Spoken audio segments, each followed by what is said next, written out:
Welcome back to the channel, family. Today is July 15th, a day packed with explosive history, intellectual giants, and literal trials by fire within the Catholic Church. In this video, we are diving into three massive Catholic events that happened on this exact date. We will look at a brilliant saint who was snatched from the jaws of death by Saint Francis of Assisi himself, a pivotal and bloody turning point in the Crusades that reclaimed Christ's empty tomb, and a devastating disaster in Rome that shocked the entire global Christian world. If you want to uncover the raw, powerful, and inspiring history of our faith, you are in the right place. Let's get into it. July 15th marks the feast day of Saint Bonaventure, an intellectual titan, cardinal, and one of the most profound mystics in church history. Born Giovanni di Fidanza in Italy in 1221, his connection to sanctity began in his childhood. He contracted a fatal illness that baffled physicians. In desperation, his mother begged Saint Francis of Assisi to intercede. Francis prayed over the dying boy, foresaw his magnificent future, and cried out, "O buona ventura," meaning, "O good fortune." Giovanni was instantly healed, and out of lifelong gratitude, he took the name Bonaventure when he entered the Franciscan order at age 22. Bonaventure went on to become a senior faculty member at the University of Paris, becoming an intimate, lifelong friend of St. Thomas Aquinas. While Aquinas approached theology through systematic logic, Bonaventure approached it through the fire of divine love, earning him the title the Seraphic Doctor. He famously noted that any old woman can love God better than a doctor of theology can. His spiritual brilliance was so respected that when the Franciscan order faced bitter internal divisions that threatened to destroy it, Bonaventure was elected Minister General. Through masterclass administration and writing the definitive biography of St. Francis, he successfully unified the friars, earning him the title of the second founder of the Franciscan order. Pope Gregory X later appointed him Cardinal Bishop of Albano and tasked him with managing the Second Council of Lyon to mend the schism between the Eastern and Western churches. It was during this intense council that Bonaventure passed away suddenly on July 15, 1274.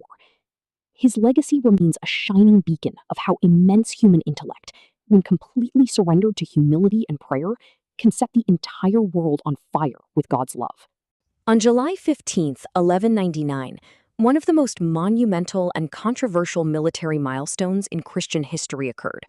Christian soldiers of the First Crusade breached the walls of Jerusalem and took control of the Church of the Holy Sepulchre.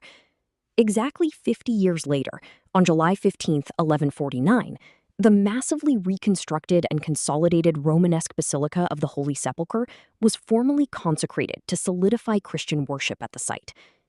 For centuries, the most sacred sites in Christendom, the Hill of Calvary, where Jesus was crucified, and the tomb where he rose from the dead, had been under Islamic rule. While Christian pilgrims were initially allowed access, the political tides shifted, leading to the destruction of the original basilica by Caliph al-Hakim in 1009 and the systematic persecution of Christian travelers. This sparked the First Crusade, a multi-year military campaign fueled by religious zeal.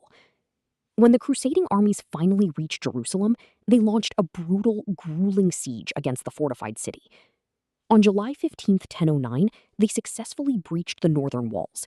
The ensuing battle was incredibly violent, but the primary goal was realized when the soldiers marched barefoot into the Church of the Holy Sepulchre to weep and pray at the tomb of Christ. Recognizing the fractured state of the various shrines covering Golgotha and the tomb, the later Crusaders launched a massive architectural project to unify all the holy sites under one grand roof. When this newly structurally unified basilica was consecrated on July 15, 1149, it created the foundational layout of the Holy Sepulchre that pilgrims still visit today. For Catholics, July 15th serves as a complex historical reminder of the immense radical sacrifices ancestors made to defend, honor, and reclaim the physical spaces where our salvation was won.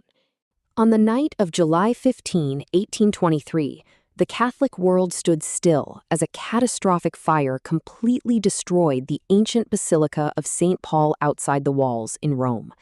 For over 1,500 years, this magnificent structure stood as one of the 4 major papal basilicas in the world, built directly over the burial site of Saint Paul the Apostle by Emperor Constantine in the 4th century. It was a priceless museum of Christian heritage, filled with ancient mosaics, historic frescoes, and structural columns gifted by emperors across generations. The disaster was caused by a simple human mistake. A tinsmith working on the repairs of the basilica's roof left a pan of live coals burning unattended at the end of his workday. The coals ignited the ancient wooden timbers of the roof ceiling, and within hours, the entire basilica was engulfed in an uncontrollable inferno. The heat was so intense that the massive marble columns split in half, the ancient mosaic faces of the popes melted away, and the grand roof collapsed into the nave. By the morning of July 16, the ancient monument was reduced to a smoking field of ash, leaving only the area directly over St. Paul's tomb miraculously intact. At the time of the fire, Pope Pius VII was on his deathbed, and his caretakers deliberately kept the news from him, fearing the sheer heartbreak would kill him immediately. The global Catholic response to the July 15 disaster was unprecedented. Catholics, world leaders, and even non-Catholic rulers from across the globe sent immense financial aid and materials to entirely rebuild the basilica exactly as it had been. The tragedy of July 15, 1823 highlights the fragility of our earthly structures, but the subsequent rebuilding stands as an eternal testament to the resilient global unity of the Catholic Church. Thank you all so much for watching today's journey through Catholic history. Uncovering the stories of our saints, our battles, and our resilience always reminds us that the Catholic Church is protected by the Holy Spirit through every trial. If you found value in these historical breakdowns today, please smash that like button. It costs nothing but tells the YouTube algorithm to share this video with more Catholics worldwide. Drop a comment below letting me know which of these 3 events blew your mind the most. And make sure to share this link with your parish group chats, friends, or family. Hit subscribe and turn on notifications so you never miss our daily deep dives into church history. God bless you, keep striving for sainthood, and I'll see you in the next video.